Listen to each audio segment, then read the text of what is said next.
உனக்கு இந்த கருத்த மச்சான் பாட்டு முன்னாடி கேட்டிருக்க நீ? அப்போலாம் கேட்டது சும்மா இப்போ தான் அந்த ரீல்ஸில் வருது. அவ்வளோ ஹிட் இந்த பாட்டு. புதுநெல்லு புதுநாத்து இந்த படத்தில் எல்லா பாட்டும் ஹிட்டு, பிரமாதமாக இருக்கும்.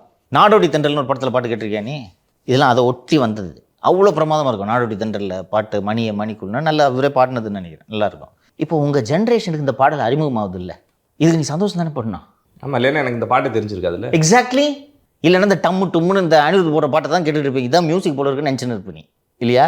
இப்படியும் பாட்டு போடலான்றதெல்லாம் உங்களை சென்று சேருது. இது ஒரு கலைஞன் மகிழ வேண்டாமா? உனக்கு இது போகவே கூடாதுன்னு நினைக்கிறாரு.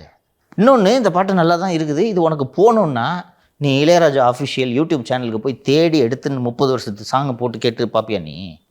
அதில் நான் பார்க்குறேன், அந்த இளையராஜா அஃபிஷியல் சேனலில் 30-40 வருஷத்துக்கு முன்னாடி வந்த பெயர் தெரியாத படங்கள் இருக்குது. அந்த படம்லாம் ரிலீஸ் ஆன சுவடு தெரியாமல் ஓடி போயிருக்கோம்.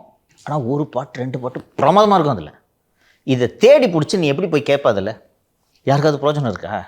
இப்போது நீ பாட்டு கேட்கணுன்னா உனக்கு இப்போ லேட்டஸ்ட்டாக இந்த கண்ணுமொழி பாட்டு தெரியும், நேராக போய் கண்ணுமொழின்னு அடிப்பேன். நான் சொன்ன அந்த மணியை மணிக்குயிலேன்னு ஒரு பாட்டு இருக்குன்னு உனக்கு தெரியுமா? தெரிஞ்சால் தானே தேடுவேன்.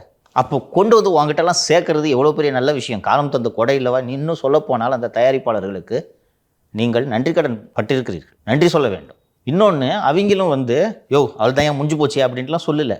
ரிவைஸ்டு காப்பிரைட் லா ஆக்டின் படி உங்களுக்கு ராயல்ட்டி தராங்க. நீ கேட்க கேட்க ராயல்ட்டி வருது. அதெல்லாம் முடியாது, எனக்கு தான் சொந்தம்னா போய் பாம்பே கோர்ட்டில் போய் பதில் சொல்லு.